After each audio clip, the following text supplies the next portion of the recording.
नाज़रीन आदाब, आप देख रहे हैं आलमी सहारा अपने हफ्तावार प्रोग्राम स्पोर्ट्स राउंडअप के साथ हाजिर हूँ मैं शबाब अनवर। नाज़रीन, जैसा कि आप जानते हैं कि इस प्रोग्राम में हम जायज़ा लेते हैं हफ्ते भर की खेल सरगर्मियों का, और इसमें हम इस बात की कोशिश करते हैं कि वैसे खेल जिसमें हिंदुस्तानी टीम या फिर हिंदुस्तान के जो खिलाड़ी इनफरादी सतह पर हिस्सा लेते हैं उनसे बातचीत की जाए, उनके बारे में बातचीत की जाए अपने एक्सपर्ट के साथ। और जैसा कि आपको मालूम है कि ये महीना जो है जुलाई का, वो ओलंपिक का महीना है। दुनिया का सबसे बड़ा खेल मेला लगने जा रहा है। हम आपको ये भी बता दें कि ये ओलंपिक जो है इस बार टोक्यो में, यानी जापान के शहर टोक्यो में हो रहा है। हालांकि ये टोक्यो 2020 के नाम से ही जाना जाएगा। 21 में इसलिए हो रहा है क्योंकि कोविड के चलते 2020 में ओलंपिक खेलों का इनेकाद नहीं हो सका था। ओलंपिक के सिलसिले में बहुत सारी खबरें हमारे पास हैं। वज़ीर-ए-आज़म नरेंद्र मोदी ने हाल ही में ओलंपिक में हिस्सा लेने वाले हिंदुस्तानी खिलाड़ियों से इंटरेक्शन किया है। इसमें एक खिलाड़ी टेनिस स्टार सानिया मिर्ज़ा से क्या बात हुई वज़ीर-ए-आज़म की, ये हम आपको दिखाएंगे। उसके बाद उत्तर प्रदेश के वज़ीर आला योगी आदित्यनाथ ने ओलंपिक में गोल्ड मेडल जीतने वाले यूपी के एथलीटों के लिए 6 करोड़ रुपए का ऐलान किया है, और साथ ही उन्होंने भी इंटरेक्शन किया है। इसके अलावा हम आज के प्रोग्राम में बात करेंगे कि किस तरह से एक मर्तबा फिर ख़वातीन की ताकत जो है इस ओलंपिक में देखने को मिलेगी। लगातार ये दूसरा ऐसा ओलंपिक होगा जब 50 से ज़ायद ख़वातीन एथलीट इसमें हिस्सा ले रही हैं। सबकी नज़र आमतौर पर ख़वातीन से होगी। अहम कौन कौन सी ऐसी ख़वातीन एथलीट हैं जो हिंदुस्तान को ओलंपिक में मेडल दिला सकती हैं, इस पर हम अब बातचीत करेंगे। और इसके अलावा हम बातचीत करेंगे कि किस तरह से जो T20 का वर्ल्ड कप होने वाला है, एक मर्तबा फिर हिंदुस्तान और पाकिस्तान को एक ही ग्रुप में रखा गया है। ये बता देना बहुत ज़रूरी है कि अब तक चाहे वो 50 ओवरों का वर्ल्ड कप हो या फिर T20, अभी तक पाकिस्तान की टीम हिंदुस्तान से किसी भी वर्ल्ड कप का एक भी मैच नहीं जीत सकी है। तो काफ़ी दिलचस्प होगा कि इन दोनों टीमों में से कौन सी टीम किसको हराती है। 4 नवंबर यानी दिवाली से ठीक पहले ये मुकाबला होगा। तो क्या हिंदुस्तान की दिवाली एक ऐसी दिवाली बनेगी जो कि जिसकी खुशी जो है दोबाला होगी। इसके अलावा हम बातचीत करेंगे कि इंग्लैंड के दौरे से ठीक पहले, इन इंग्लैंड के खिलाफ जो सीरीज़ हिंदुस्तान की शुरू होने वाली है, उससे ठीक पहले जो है कोरोना की वबा जो है वहाँ पर पूरी तरह से अपनी दस्तरस बना चुकी है। एक खिलाड़ी की अगर बात करें जिसका नाम आया ऋषभ पंत, वो तो कोरोना पॉजिटिव हुआ ही है। उसके अलावा एक और खिलाड़ी जिसके बारे में कहा जा रहा है कि चूँकि बॉल बॉय है इसलिए उसका नाम जाहिर नहीं किया गया है। इसके अलावा भी रिद्धिमान साहा का नाम आ रहा है जो कि बॉलिंग कोच हैं, उनका नाम आ रहा है। इन सभी लोगों को आइसोलेट किया गया है। 20 जून से जो मुकाबला है वो प्रैक्टिस मुकाबले शुरू होंगे। हालांकि अगस्त के पहले हफ्ते से टेस्ट सीरीज शुरू होने वाली है। लेकिन इस सिलसिले में सबसे बड़ा सवाल ये है कि क्या जो वर्ल्ड टेस्ट चैंपियनशिप का जो फाइनल हुआ उसके बाद जिस तरह से छुट्टी दी गई बीसीसीआई की तरफ से इन खिलाड़ियों को कि आप कहीं भी जा सकते हैं, खिलाड़ी यूरो फुटबॉल में देखे गए, विंबलडन टेनिस में खुद रवि शास्त्री देखे गए, और उसके बाद से ये कोरोना की वापसी हुई है इंडियन टीम में। तो क्या बीसीसीआई की तरफ से खिलाड़ियों के सिलसिले में एक बहुत बड़ी लापरवाही हुई है, ये एक सवाल होगा। और आज के इस प्रोग्राम में जो हम खास तौर पर आपके लिए लेके आए हैं, जो कि अब तक शायद नाजरीन को नहीं पता होगा, कि दिलीप कुमार और यशपाल शर्मा का आपस में क्या रिश्ता था। आपको मालूम है कि दोनों ही इस दायरे फानी से कूच कर चुके हैं। हम बात करेंगे कि किस तरह से, क्या वजह थी कि दिलीप कुमार के इंतकाल के एक हफ्ते बाद ही यशपाल शर्मा भी इस दुनिया में नहीं रहे, क्योंकि यशपाल शर्मा ने खास तौर पर कहा था कि उन्हें टीम इंडिया में लाने में यूसुफ भाई यानी दिलीप कुमार का बहुत अहम रोल रहा था। हम अपने एक्सपर्ट से इस बारे में भी बात करेंगे। और नाज़रीन, हम आपको बता दें कि आज इन मौज़ूआत पर बातचीत करने के लिए हमने जिन्हें मदऊ किया है वो हैं जनाब फजल इमाम मलिक साहब। जाने पहचाना नाम है, चूँकि आलमी सहारा में स्पोर्ट्स राउंडअप की शुरुआत ही उनसे हुई थी। आपका खैर मकदम है फजल भाई, मुल्क के मशहूर स्पोर्ट्स जर्नलिस्ट हैं, तो आलमी सहारा में आपका खैर मकदम है। शुक्रिया शबाब साहब। आलमी सहारा के तमाम नाजरीन जो देख रहे हैं उनका भी खैर मकदम मेरी तरफ से। तो आइए नाजरीन, शुरू करते हैं आज का स्पोर्ट्स राउंडअप।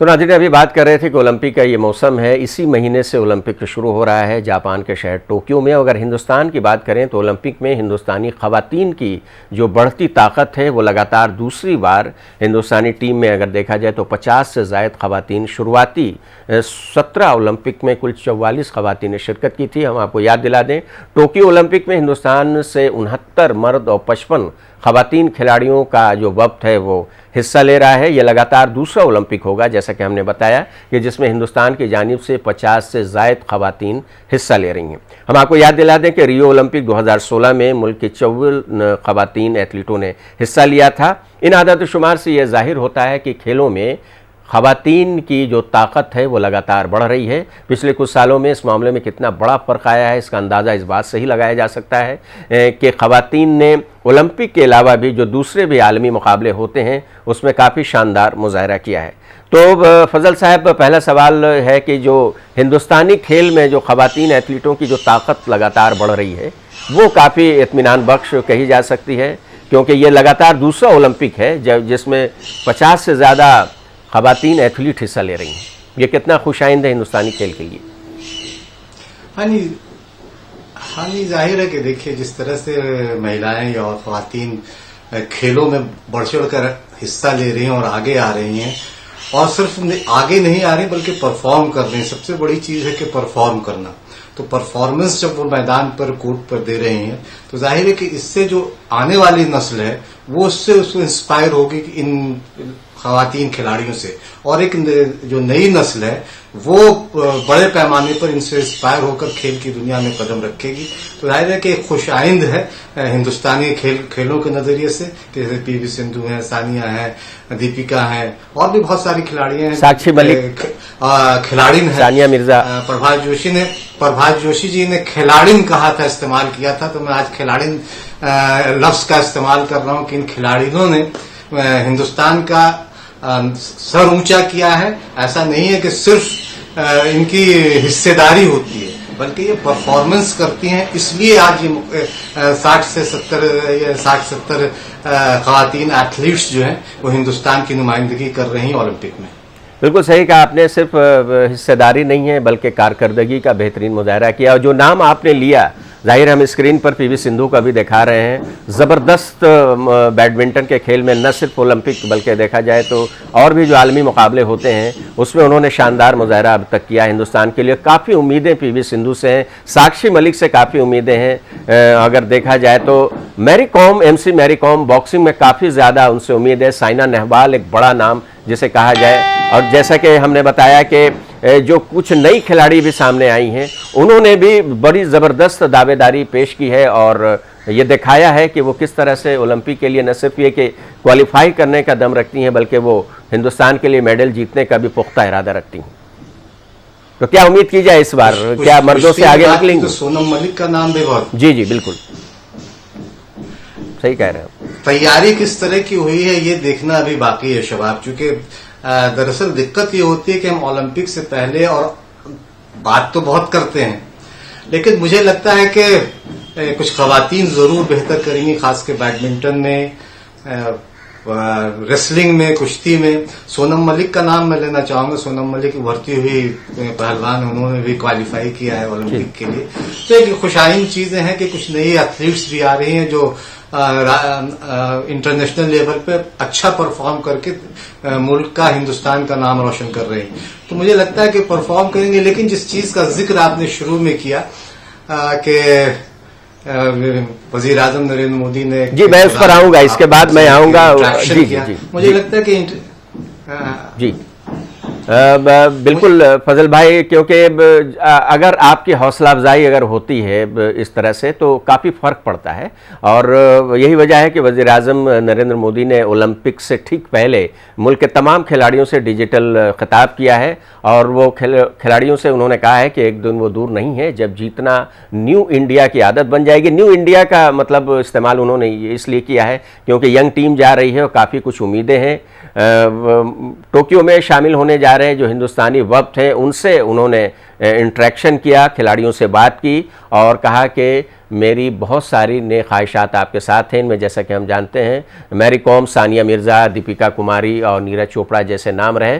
सभी खिलाड़ियों को नेक ख्वाहिशात पेश की हैं। हम आज आपको सुनाएंगे कि सानिया मिर्ज़ा और वज़ीर आज़म नरेंद्र मोदी की क्या बात हुई, ये हम आपको सुनाएंगे।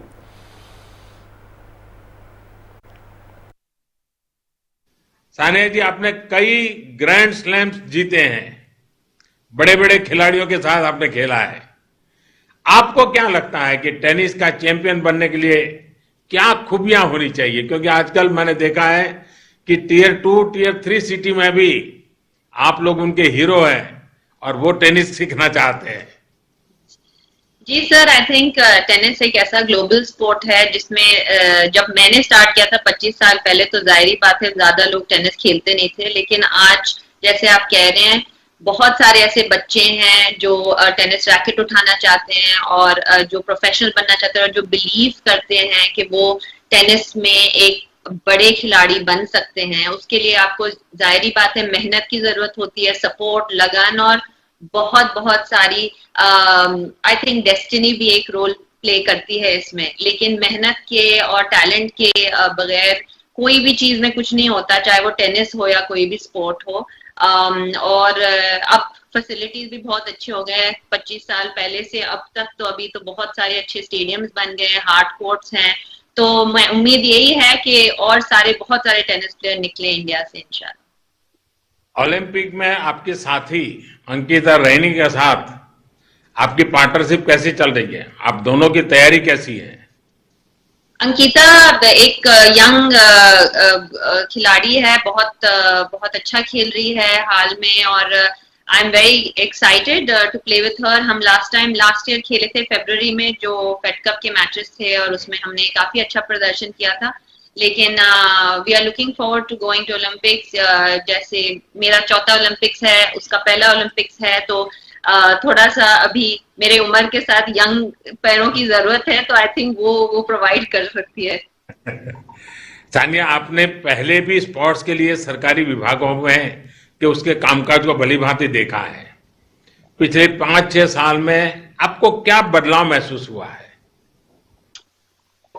जैसे मैंने कहा, आई थिंक 5-6 साल ने अब जब से हमारे पास कॉमनवेल्थ गेम्स हुआ है सर, तब से आई थिंक कि बिलीफ जो आ गया है कि हमारे कंट्री में से क्रिकेटर्स के अलावा भी बहुत सारे ऐसे स्पोर्ट्स पर्सन हैं जो देश के लिए नाम कमाते हैं और देश के लिए देश को बहुत अच्छे मुकाम पे पहुंचाते हैं। आई थिंक वो बिलीव धीरे धीरे लास्ट 5-6 साल में और भी बढ़ गया है। और आप तो गवर्नमेंट और से हमें हमेशा ही सपोर्ट मिलता है। मैं आपसे जब पर्सनली मिली हूँ, आपने हमेशा मुझे यही कहा है कि आप हर चीज में साथ देंगे। तो इसी तरह 5-6 साल में बहुत कुछ, और लास्ट ओलंपिक से अब ओलंपिक्स तक भी काफी सारा फर्क है। मैं 2 साल ऑफ थी, जाहिर बात है, जब मेरा बच्चा हुआ था, तो लेकिन तब से लेके अब तक मैं जो लास्ट ईयर से आई हूँ, मुझे बहुत सारा फर्क नजर आया। सानिया, आप चैंपियन भी हैं, फाइटर भी हैं। मुझे उम्मीद है कि आप इस ओलंपिक में ज्यादा बेहतरीन और सफल खिलाड़ी बनकर उभरेगी। मेरी आपको बहुत बहुत शुभकामनाएं हैं। और फजल भाई, ये नज़ारा हर वैसे मुल्क में देखने को मिल रहा है जिसके खिलाड़ी जो हैं ओलंपिक में हिस्सा ले रहे हैं, वहाँ के सरबराह मुमलिकत जो हैं अपने खिलाड़ियों का हौसला बढ़ा रहे हैं। आपने जो सुना सानिया मिर्ज़ा और नरेंद्र मोदी जी की बातचीत, तो इस तरह की हौसला अफजाई से कितना जाहिर सी बात है फ़र्क पड़ेगा। और सानिया मिर्ज़ा का चौथा ओलंपिक है, उनके एक पार्टनर का नाम अभी वज़ीर आज़म ने लिया था। तो आपको क्या लगता है कि टेनिस में कुछ उम्मीद तो नज़र आ रही है और फिर हौसला कितना बढ़ा है खिलाड़ियों का? देखिए, वर्ल्ड टेनिस में जो है, टेनिस को लेके बहुत ज्यादा होपफुल होना अभी फिलहाल मुझे नहीं लगता है कि चूंकि दूसरे पूरे पूरी दुनिया के धुरंधर खिलाड़ी ओलंपिक में हिस्सा लेते हैं। बिल्कुल। लेकिन दूसरे खेल है, सानिया ने जरूर ये है कि सानिया के साथ हैं, लेकिन सानिया उम्र के उस मुकाम पर भी पहुंच चुकी है जिसका इजहार उन्होंने किया।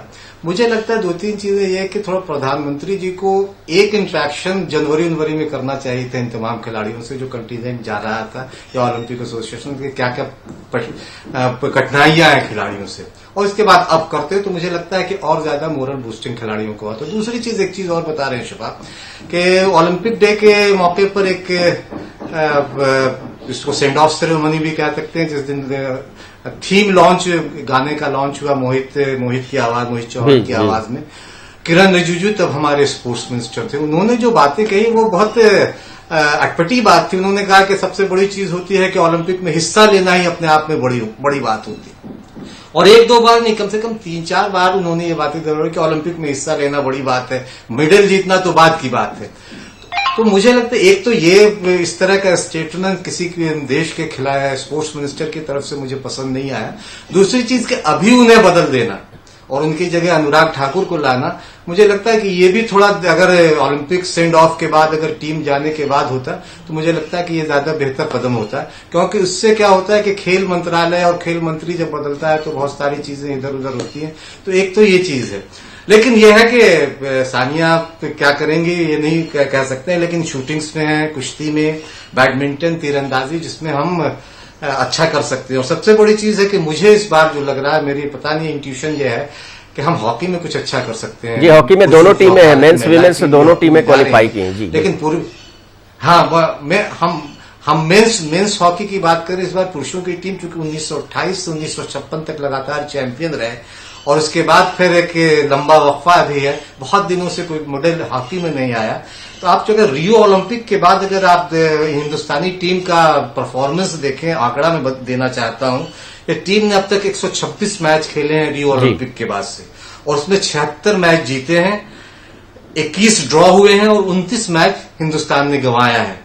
और हिंदुस्तान ने 475 गोल किए और 199 उसके खिलाफ हुए हैं। उसमें अर्जेंटीना जैसी टीमों को भी भारत ने हराया है। तो मुझे लगता है कि ये परफॉर्मेंस एक हमें बहुत पुरुमीद कर रहा है कि हम हॉकी में इस बार कुछ अच्छा कर सकते हैं। वैसे कुश्ती, बैडमिंटन, शूटिंग और तीरंदाजी मेरे लिए टॉप प्रायोरिटी है। बिल्कुल, और लगातार ओलंपिक जब शुरू होगा तो आपसे बात तो होती रहेंगी इस प्रोग्राम के तवज्जुह से। और जैसा कि आप जानते हैं कि सिर्फ वज़ीर-ए-आज़म मोदी ही नहीं बल्कि कुछ रियासतों के जो वज़राए आला हैं उन्होंने भी अपने अपने स्टेट के खिलाड़ियों का हौसला अफजाई की है। आप जानते हैं कि उत्तर प्रदेश मुल्क का सबसे बड़ा आबादी के लिहाज से सबसे बड़ी रियासत है। वहाँ से इस मरतबा 10 खिलाड़ी जो हैं वो ओलंपिक के लिए क्वालिफाई कर चुके हैं, और सीएम योगी आदित्यनाथ ने खिलाड़ियों से डिजिटली बातचीत करके उन्हें मुबारकबाद दी है और कहा है कि लखनऊ और बनारस में 2 शूटिंग रेंज बनाए जाएंगे। उत्तर प्रदेश के सीएम ने गुज़श्ता बुध को यूपी के उन खिलाड़ियों से वर्चुअली बात की जिनको टोक्यो ओलंपिक में हिस्सा लेने का मौका मिला है। साथ में उन्होंने ये भी कहा कि खिलाड़ियों को आने वाले जो बड़े मुकाबले होंगे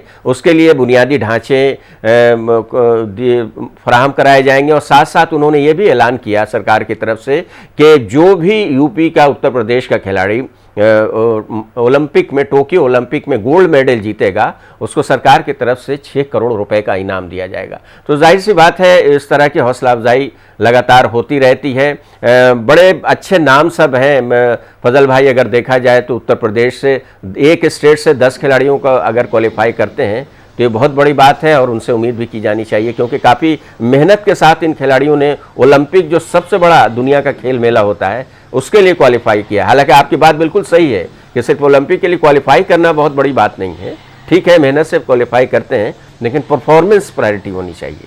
तो आपको क्या लगता है कि सभी 10 के 10 खिलाड़ी आपके नज़र में हैं? इसमें एक अभी हॉकी की बात की थी, विमेंस हॉकी की एक बहुत ही जानी पहचानी ना जिसको हम स्क्रीन पर दिखा रहे हैं वो भी उत्तर प्रदेश से उसका भी ताल्लुक़ है। क्या यूपी में कितने मेडल आ सकते हैं? ये स्टेट वाइज मेडल का तो अंदाज़ा लगाना मुश्किल है, क्योंकि हम ओवरऑल मेडल के लिस्ट में हिंदुस्तान ही इतना नीचे रहता है कि अभी ये अंदाज़ा कुछ नहीं लगाया जा सकता है कि इंडिया टैली में कब रहेगा। लेकिन 10 खिलाड़ियों की जिस तरह से क्वालिफिकेशन हुआ है ये एक अच्छी बात है यकीनी तौर पर। नहीं, जाहिर है कि एक अच्छी चीज है कि और एक गेस्चर अच्छा है वजीर आला का कि उन्होंने खिलाड़ियों से बात की। लेकिन फिर मेरा यही सवाल है कि आज वो कह रहे हैं कि हम बुनियादी इंफ्रास्ट्रक्चर देंगे आपको। ये ओलंपिक के वक्त ही क्यों याद आता है कि हम बुनियादी सुविधाएं देंगे, बुनियादी सहूलियतें देंगे खिलाड़ियों को।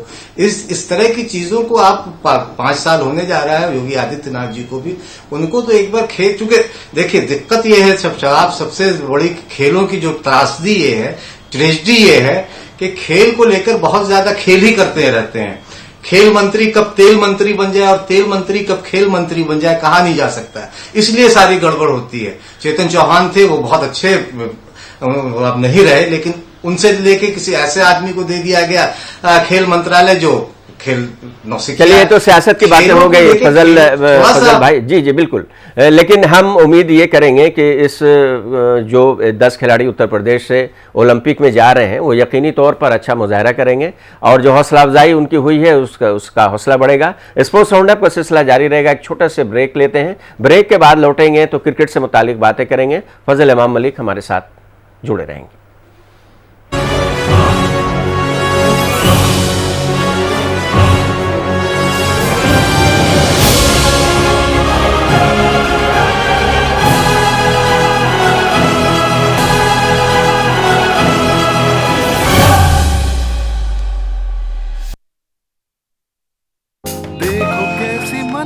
सुर का बहुत ही कच्चा है, मिट्टी है हवाओं में, पर लड़का अच्छा है। जो आपको पसंद हो और फैमिली को भी। जीवनसाथी.com।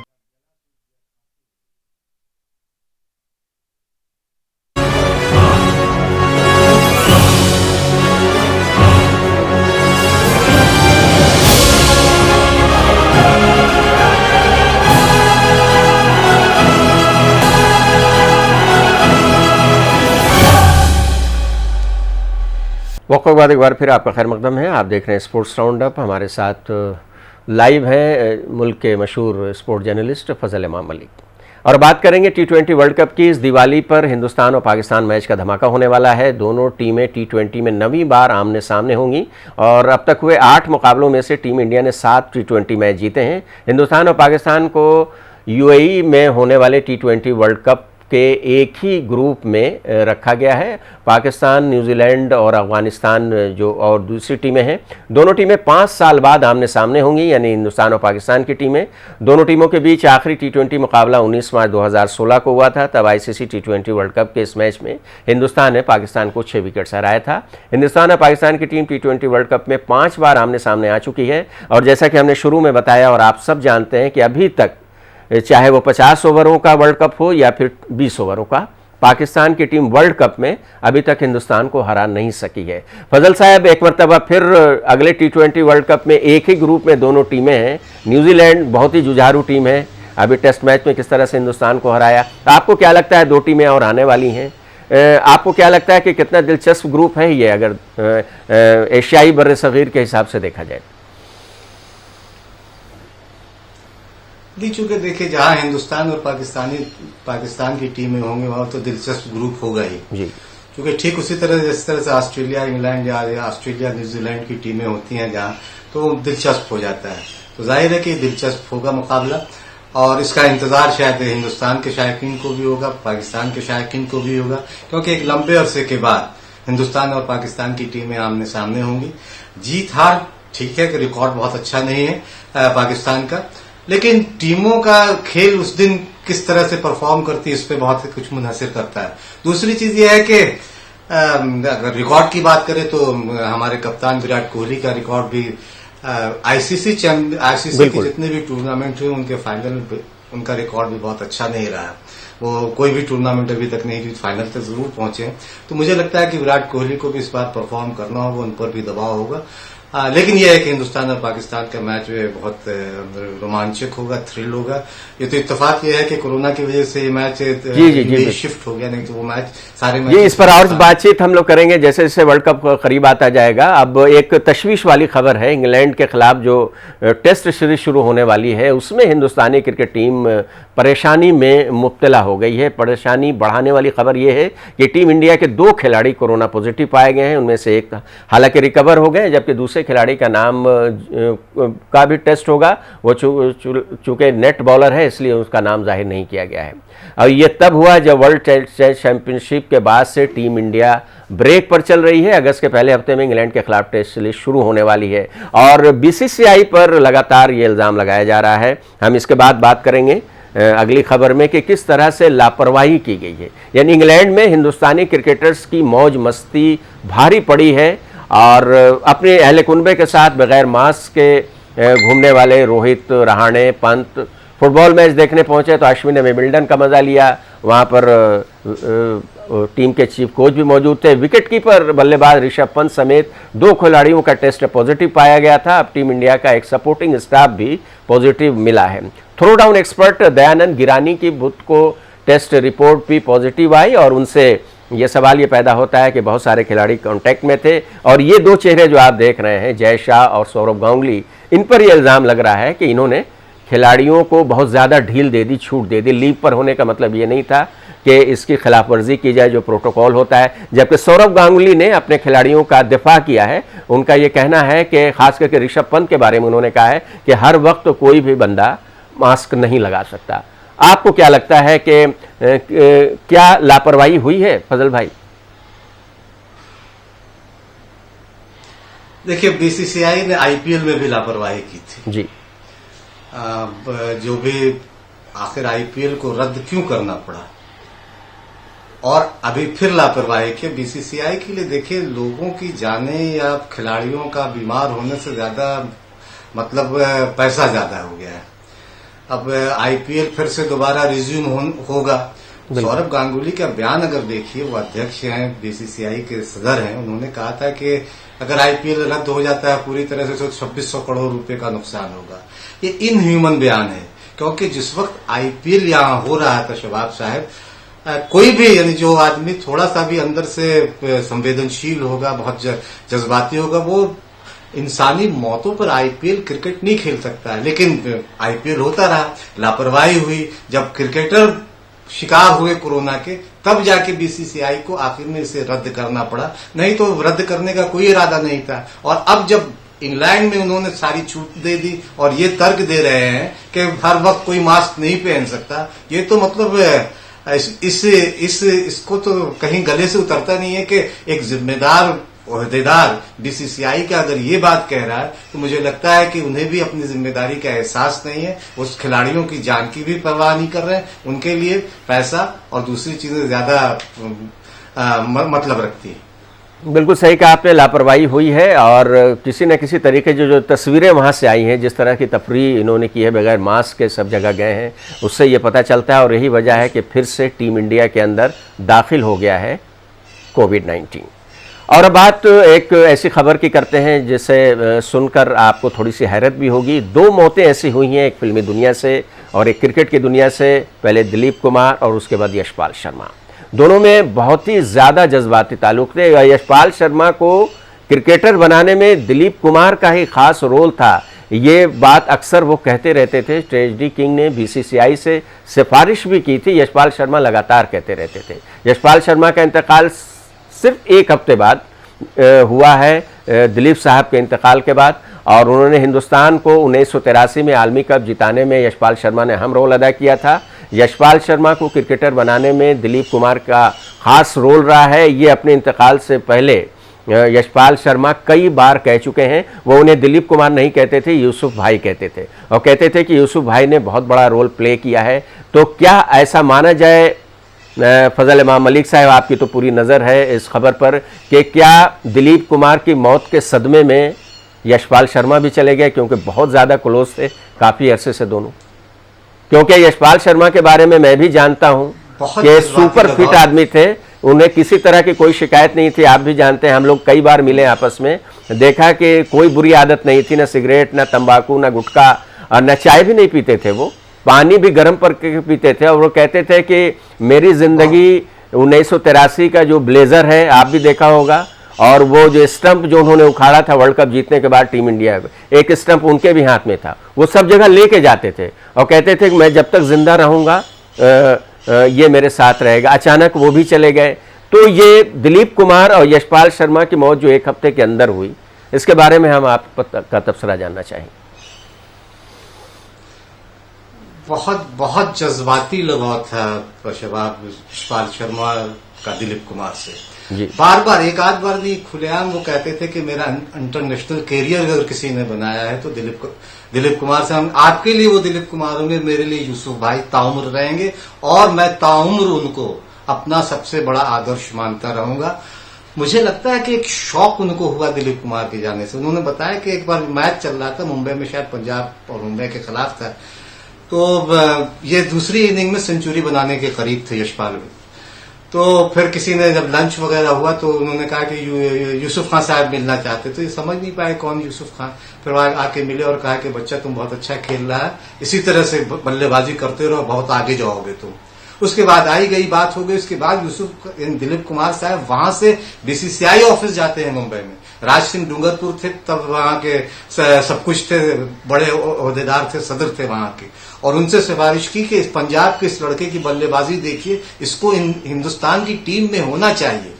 बाद में जब यशपाल शर्मा को पता चला तो वो एकदम, मतलब जो दीवानगी थी उनके लिए। एक 1983 के वर्ल्ड कप का एक बहुत दिलचस्प किस्सा उनके साथी भी सुनाते हैं कि जब भी फुर्सत मिलता हम लोग बैठे रहते और ये दिलीप कुमार की फिल्म लगा देता। एक बार तो शायद क्रांति थी या विधाता या शक्ति, उस दौर की फिल्म थी मजदूर। इन्हीं 3-4 फिल्मों में कोई और एक बार, 2 बार, 3 बार, 10-10, 15-15 बार वो देख रहे, और कोई यशपाल शर्मा से ये नहीं कहता कि मत लगाओ, क्योंकि वो जज्बाती लगाव को जानते थे।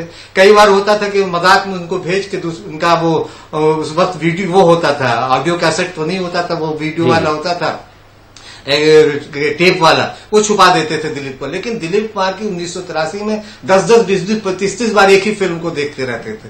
तो इस तरह का जज्बाती लगाव था। मुझे लगता है कि शायद। जी फजल भाई, आपने बहुत सारी बातें बताई, हमारे पास वक्त की कमी है। हम इन दोनों अहम शख्सियात को आलमी सहारा की तरफ से खराज अक़ीदत भी पेश करते हैं। और नाजरीन, जैसा कि आपने सुना कि दिलीप कुमार यशपाल शर्मा में काफ़ी पुराना लगाव था, जज्बाती लगाव था, और ये एक अजब इत्तेफाक है कि एक हफ्ते के अंदर दोनों का इंतकाल हो गया। तो बहुत बहुत शुक्रिया। प्रोग्राम को ख़त्म करने का वक्त हो गया। फजल इमाम मलिक साहब, आलमी सहारा के इस प्रोग्राम में जुड़ने के लिए एक मरतबा फिर आपका बहुत बहुत शुक्रिया। तो नाजरीन, आज के स्पोर्ट्स राउंडअप में बस इतना ही। दीजिए इजाज़त, लेकिन आप देखते रहिए आलमी सहारा। सारा प्रणाम।